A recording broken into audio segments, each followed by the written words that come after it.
Hey everyone. Welcome back to the Let's Clear the Air Energy podcast. As always, I'm joined by my co-host, Stuart Saulters. Brian Nix is out today, so we're going to be rolling just Stuart and I. But we're really excited to introduce today's guest, Conor Harrison. He's an associate professor of economic geography at the University of South Carolina. Really, what caught our attention is his recent article in theconversation.com about how corporate mergers are reshaping the electricity industry and kind of what caught our eye. As you guys know, we've been talking about that quite a bit. So we'll get into the details here in a moment. But first, Conor, welcome to the show. Yeah, thanks for having me. So when you're at a party and you tell people you are an economic geographer who studies electricity markets, what do you tell them, and what do they typically ask you? Well, their first move is to try to get away from me, but barring that, usually the next one is asking me what the capital of some state is, which I inevitably don't know. But when we finally get down to it, a lot of times what they'll ask about is, how is that geography, or how's that related to geography? And what I have to do is kind of explain, economic geography is basically how people interact with their environments and how the environment interact with people. And so I do that by thinking about sort of the energy industry more broadly, and how energy is kind of part of the world we live in, and how people shape that. No, that's cool. We do appreciate you coming on, Connor. I guess just curious, you mentioned that you are a professor at the University of South Carolina, and so just I'm curious, what do you teach, and I guess given some of your background, like how is that conveyed to students? What are they interested in? What are the current themes, I guess, of today? Yeah, it's a great question. So I teach a couple different classes. I think the things that'll be most sort of note would be classes on sort of energy and environmental policy. So I'm sort of split between a geography department, an environmental science and environmental studies department. And so a lot of my teaching focuses on kind of energy systems, less from sort of the technical engineering side of it, and more from kind of the social, economic and political side. So I spend a lot of time working in that area. I also do some kind of teaching in like economic geography, which is a lot of kind of what's evolved into kind of supply chain questions, looking at kind of global markets and how they function, how products get from sort of their source to where we are. So I kind of spend most of my time in those two places. Talk a little bit about, for our listeners, how the US electric system works. Very complicated. In your article, you talk about a big potential merger. But before we dive into some of that, just like give us the basics.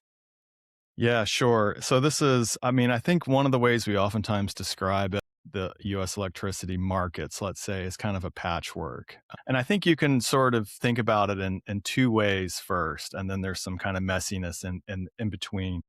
But if you think about where I live in South Carolina, we have what's called oftentimes like a traditionally regulated system. And what that basically means is that you have one utility. In my case, where I live, it's Dominion Energy, and they own everything from the generator to the transmission wires to the distribution wires to the meter on the outside of my house, right? And so they control all of those things. That's who I pay my electricity bill. That's who I pay my electricity bill because of where I live, so I don't have a choice. And then they work with the regulators to basically determine the mix of generation that we have on the grid. That's kind of one bucket, and it's fairly, I think, straightforward. On the other hand, we have sort of starting in the late 1990s and early 2000s, we have a bunch of states, about half the states in the US, that have gone through at least some levels of deregulation. Adam, I know you said you're located in Texas. Texas is a great example of this. And basically what that means is that you have a whole bunch of different generators, not owned by any one company in particular. And those generators compete to sell electricity that goes into a centralized wholesale market. In Texas, it's called ERCOT. In other parts of this country, if you're in mid-Atlantic, maybe it's PJM. If you're in the Midwest, it's MISO. There's a bunch of these kind of aggregators or markets that function. And then depending on where you live, and Texas again is a good example, you might have a choice of electricity distributor, right? And so the distributor could kind of almost be the provider like the cable company, right? Where they provide you with a similar product, but maybe they price it in a different way, maybe they package it in a different way. And so you have a choice, I guess, on who your electricity distributor is. So that's sort of the two opposite extremes. What we see in between there is a lot of kind of mixing. A lot of states have a regulated distributor, right? So you have a bunch of different generators that sell into a wholesale market, and then there's a regulated distributor on that end. So that's what we see in probably about half of the states that have gone through some level of deregulation. Within there, we have a couple of different types of utilities I think it's useful to think about. We have what are known as investor-owned utilities. So those are the big ones that we think of: Dominion or Encore or Pacific Gas and Electric, the big ones. Then we have a whole realm of what we think of as public power, and that's a variety of different things. It can be anything from a city, a municipality like the city of Los Angeles or Orlando, or even some very small towns will be electricity distributors. We have federal agencies like the TVA, the Tennessee Valley Authority. And then we also have some that are owned by what are known as rural electric cooperatives, and they are really common in rural parts. I think Nebraska, for example, is served almost entirely by rural electric cooperatives. So we have kind of a mix of different things. We have all kinds of different acronyms that we can get into if you want, but that's sort of the way I think about it, just most broadly.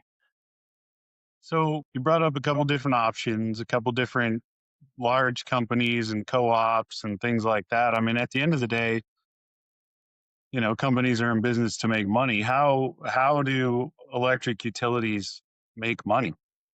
Yeah, so it's a great question. And I think the first answer is I would say it depends. And it depends on where you are. So, if you're operating in a market, say you're a generator in Texas and you own a natural gas plant, the way that you make money is by selling it for more than it costs you to generate it, right? So you're going to try to sell it into the market for more than, the cost of gas and labor and all the different input costs that you have. So in that way, it's somewhat straightforward. They have all kinds of different methods that they use for hedging and trading to try to make sure that they're selling it when they want to sell it and so on. But that's kind of straightforward, right? And so if you're good at it, you make a lot of money. If you're bad at it, eventually you probably go out of business. So that's in the sort of deregulated markets. And the regulated markets, it's more complex. And I think the way that you can think about it is if you think about the cost that a utility has to produce electricity, they can kind of fall into two buckets. One of them is what we call the capital expenses or capital costs. And that's going to be all the power plants and the wires and just the stuff that you need. On the other hand, you have what are known as operating expenses. And those operating expenses are going to be things like labor. They're going to be the fuel if you have a gas plant, for example. And so you have this two different buckets of costs, right? And so to generate a kilowatt hour of electricity, it's going to be a cost that you have to meet, right? And so the way that it works in a regulated system where we have an investor-owned utility, say Dominion, is the regulator then allows them a regulated rate of return. And generally that's going to be about 10%. Rate of return is only multiplied by the capital cost, right? So the operating expenses are passed through to a customer, but it's the capital cost where the utilities actually make their profit, right? And so they don't necessarily make more money by selling more electricity. They make more money if the capital expenditures, if those increase, right? So that 10%, say, is going to be multiplied against however large those capital expenses are. If I had a chalkboard, that makes it a little more easy to explain, but that's sort of the nuts and bolts of it. I mean, that's an interesting deal, right? Because we sometimes hear about these electricity cost spikes during storms or terrible incidences around the country, right? And for many years, right, electricity wasn't even part of the conversation. It was just always something that was connected to your home, and it would work when you turn the lights on, right? But recently, I think we've seen some blackouts, specifically here in Texas a few years ago, right? We had a bad storm and the electricity grid went down. But why is it suddenly making the news or making headlines on an actual utilities conversation? It's always kind of been with cars and gas engines, but why is it now making news, for what it is? Yeah, I think part of it is kind of what you talked about, right? We've seen some outages and some sort of major issues on the grid in the last, probably decade or so.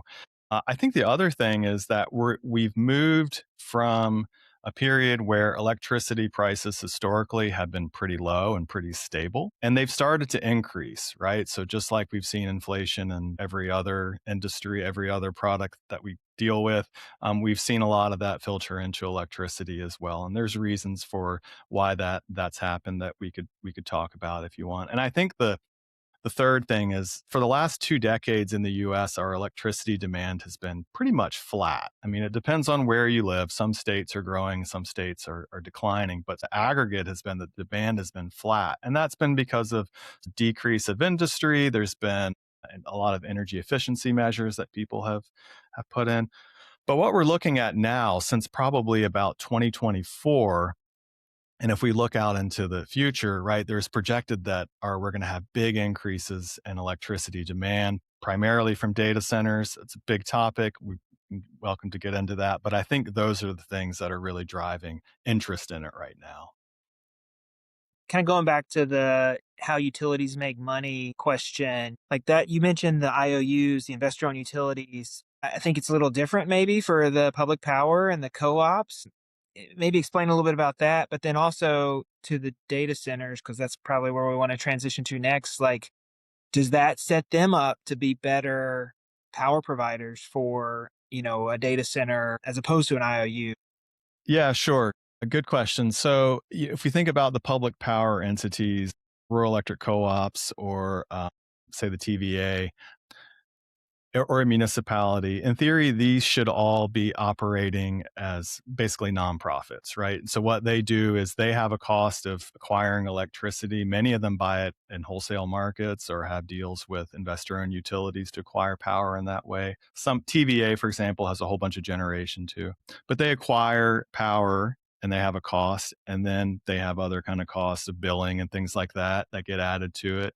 But in theory, they pass that along to their customers at cost, right? So they are nonprofits. If you look across the U.S., I think public power rates tend to be a little bit lower than those for the investor-owned utilities. On average, you're going to find places where that's not the case. What that means for data centers, if they're sort of a better provider, I think one of the challenges that you would see is that most outside of, say, the TVA, a majority of the public power doesn't own a lot of generation. And thus, they're still reliant on a lot of the generation coming from the IOUs. So when I say IOUs, investor-owned utilities. And so I think it's the need for power, right, or the availability of power right now that's maybe even a little bit more important for the data centers than the cost. That's interesting. So it's kind of, show me the money. They'll if they Show me the kilowatts is for them. yeah, that's true. Yeah. Yeah. Interesting. What real quick, help me out here. Another term I hear is merchant generator. What is that? Yeah. So a merchant generator would be like a power company that's operating in Texas, right? And so they're a merchant. They're trying to generate power low, sell it for high. Sometimes you hear a merchant generator. Sometimes you hear them described as an IPP, which is an independent power producer. But that's what that is. We're kind of crossing over now from utilities to, I think in your research you used the term financialization, and how they're getting invested in and how that money is being spent. You kind of went into a little bit, but in your research, what does financialization mean in plain English? Great question. As much as the utility industry likes to make up acronyms, academics are even better when it comes to terms that no one else understands.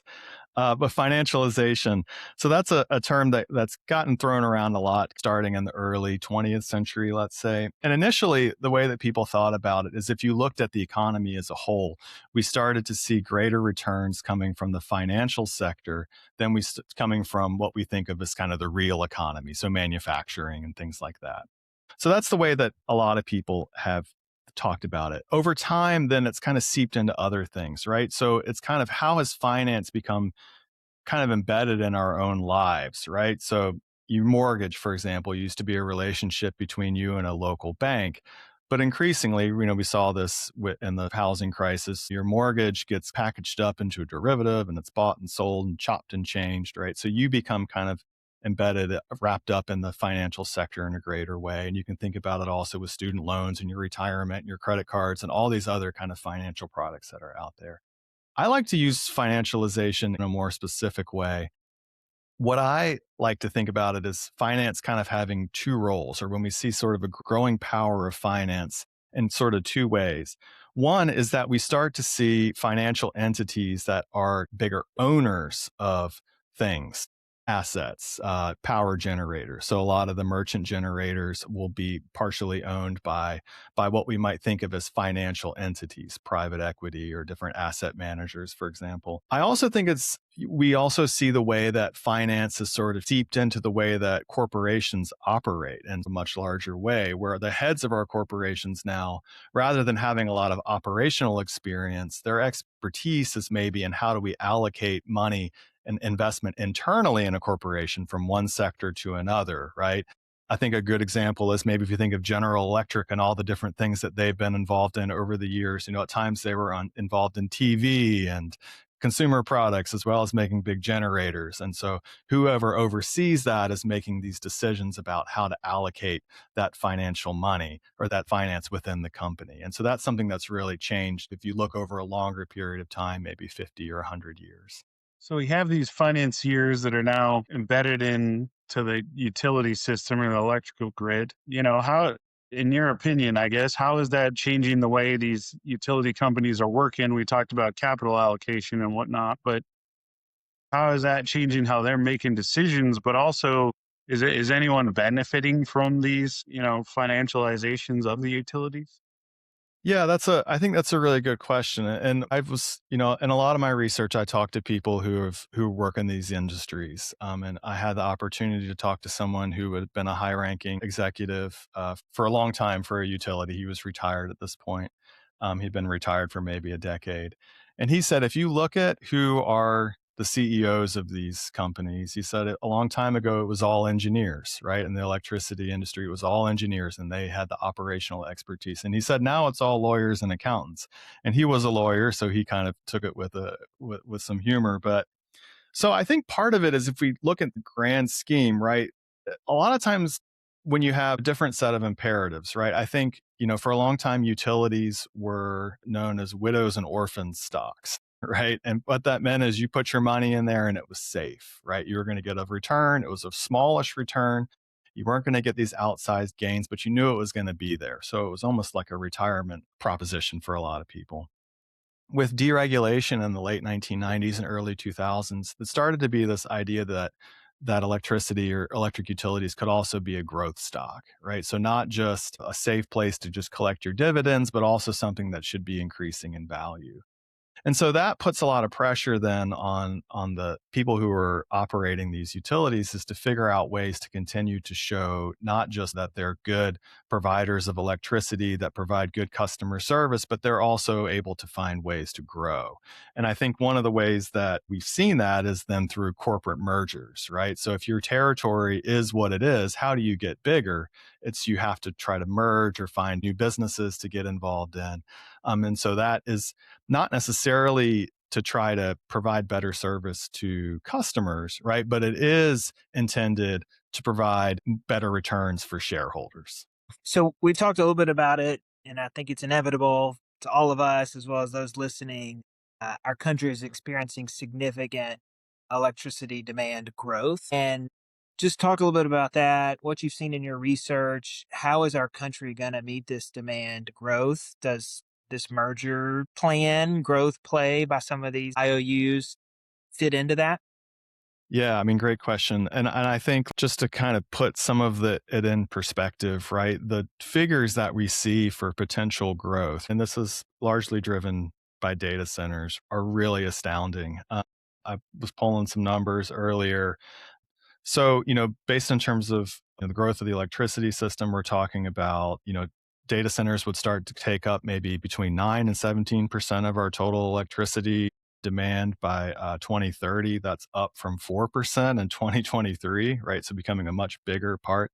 To think about what that is, so that's between about, depends on your estimate, right? But it's between 40 gigawatts and 169 gigawatts. If you think about how much a gigawatt is, that's about enough electricity for a million homes, right? So for about a city the size of, say, Orlando, right? So if it's 169 gigawatts by 2030, we're talking about a lot more kind of cities coming on, right? So the numbers are massive. And I think, depending upon where you reside, and that really exciting or really kind of scary.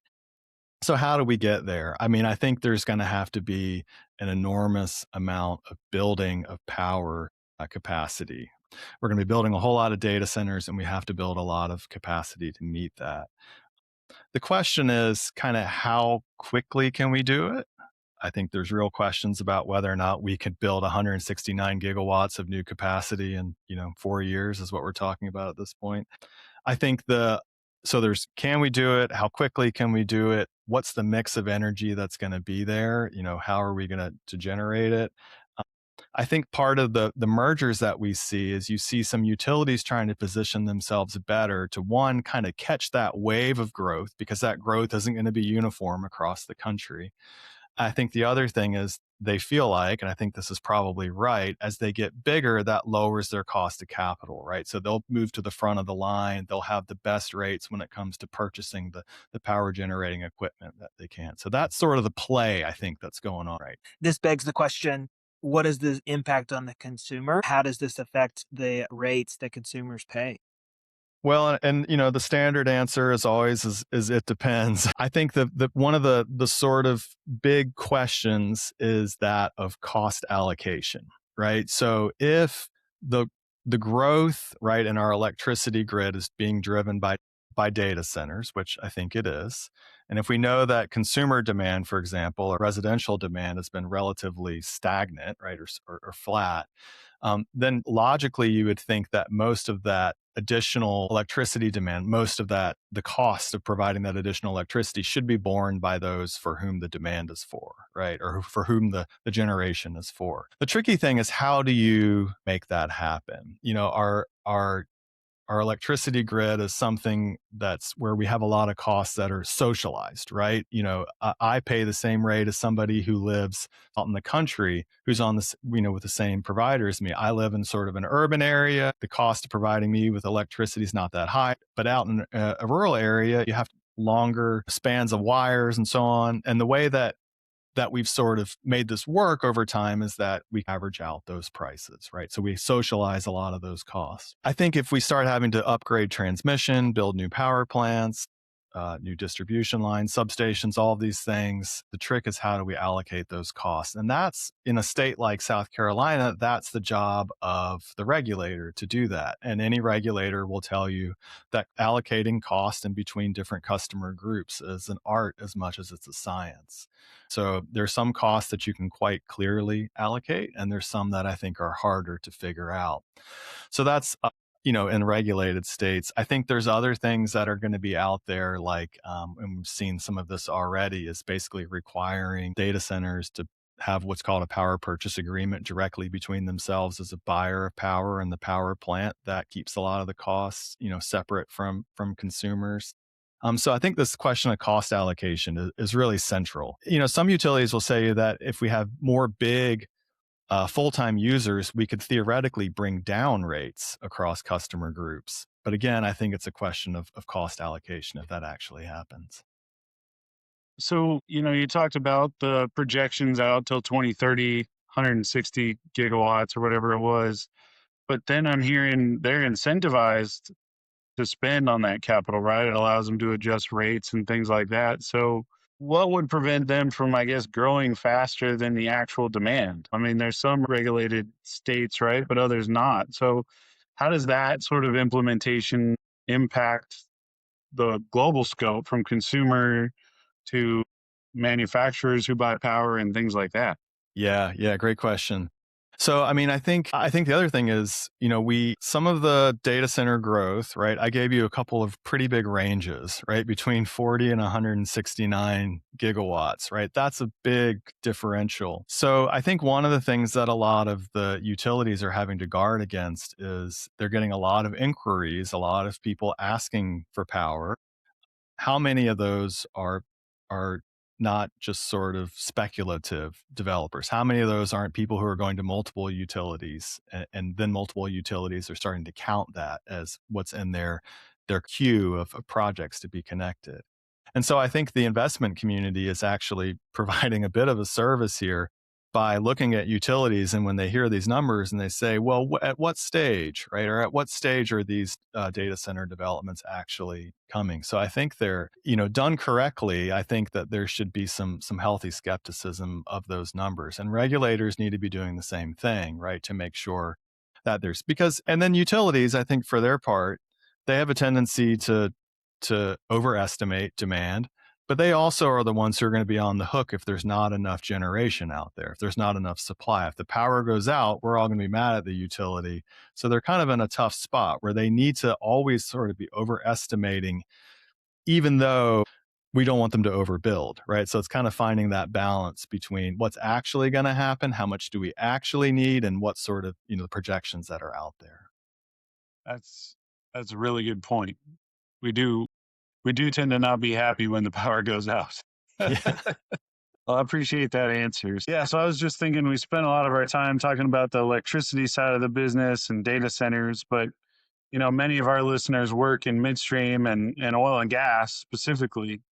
So as electricity demand grows, we've seen the natural gas space change a little bit. How do you see that infrastructure fitting into your global, or at least current U.S. projections? Yeah, I mean, gas is going to be a really big part of it. If you think about how utilities want to meet this demand, they basically talk about it in, let's say, with three different technologies, or four different technologies, I should say. They talk about it with a solar, which is, really quickly growing. Solar has its limitations and what it can and can't do. And so a lot of them are buttressing that with batteries. If you look at the amount of batteries that are coming onto the grid, and Texas and California, really big. You'll hear a lot of talk about nuclear. I think it's always important to remember that if we started building a nuclear power plant today in sort of the traditional way, it wouldn't be online by 2030. It probably would maybe be online by 2034 if everything went to plan. Right. So the sort of fill-in technology, or the fill-in generation source that most utilities are comfortable with and have a lot of experience with, is gas, right? So gas is a really big part of this. So I think the US is in a position right now where we're producing enormous amounts of natural gas, historic amounts of natural gas.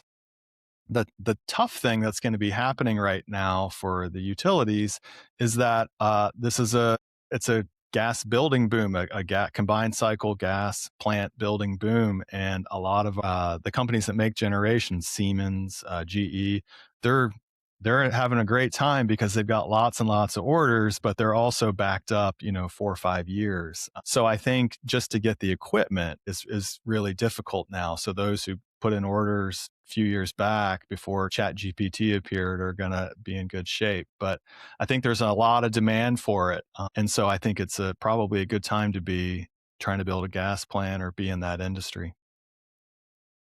How do you see, I know a fair amount of them, and we hinted at it, a fair amount of the data center companies are doing this behind the meter power, or power islands, I've heard them called. How do you think that will play into the whole balance of utilities, but also, demand on the natural gas system itself? Yeah, that's really a great question. I mean, I think the thing I would start with is to say that the data center companies don't want to be power companies. They've become power companies out of, let's just say, necessity, right? Their interest is getting online as quickly as possible, getting these data centers up and running as quickly as possible. And it's quicker to build a data center than it is to build a power plant. So they've been doing a lot of things like towing in gas turbines that maybe were intended for airplanes and kind of rigging them up to work for power generation.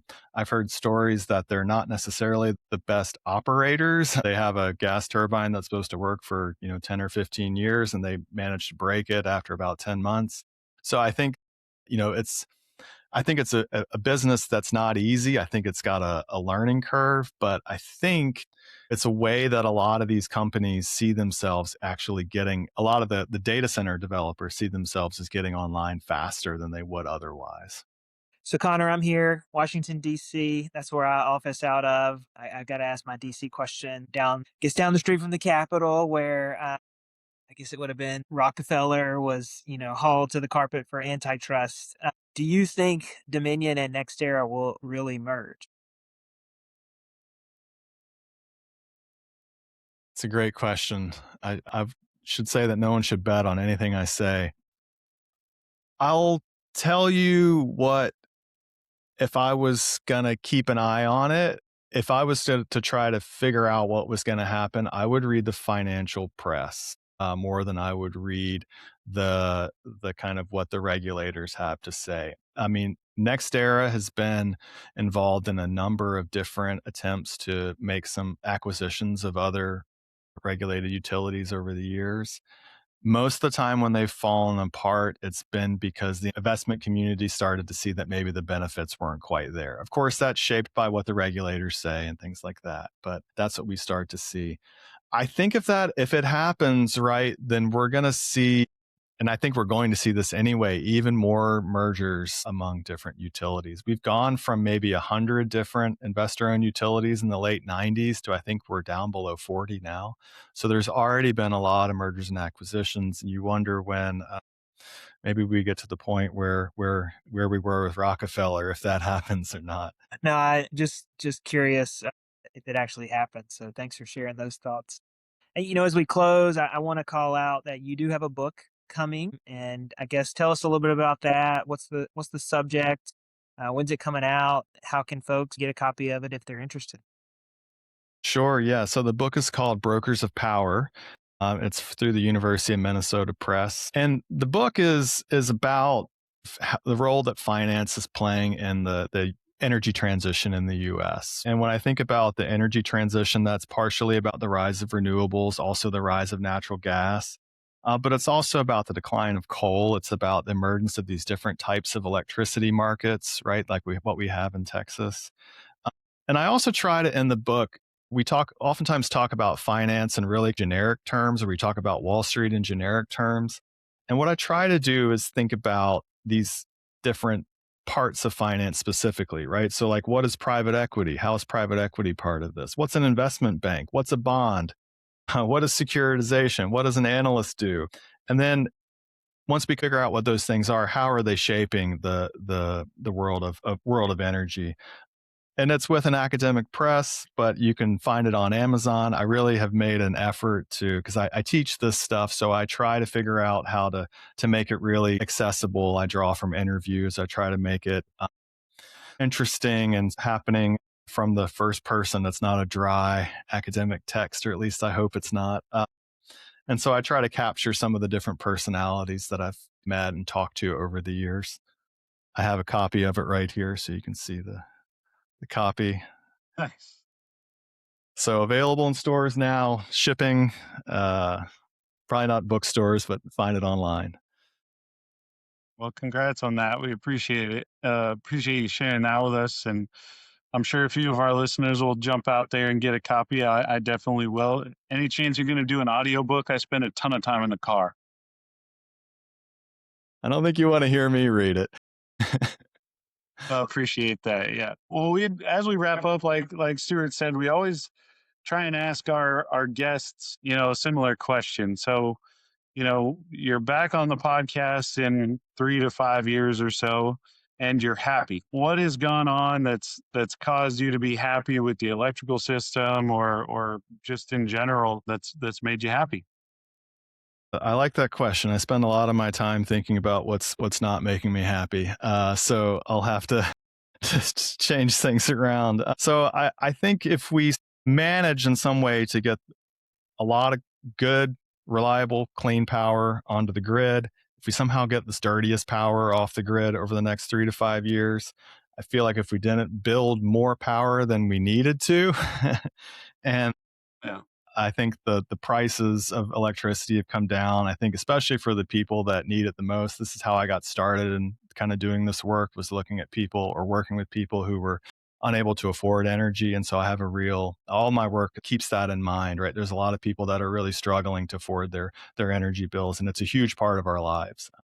So if we kind of come through this next 3 to 5 years with that, then I'd be very, very happy.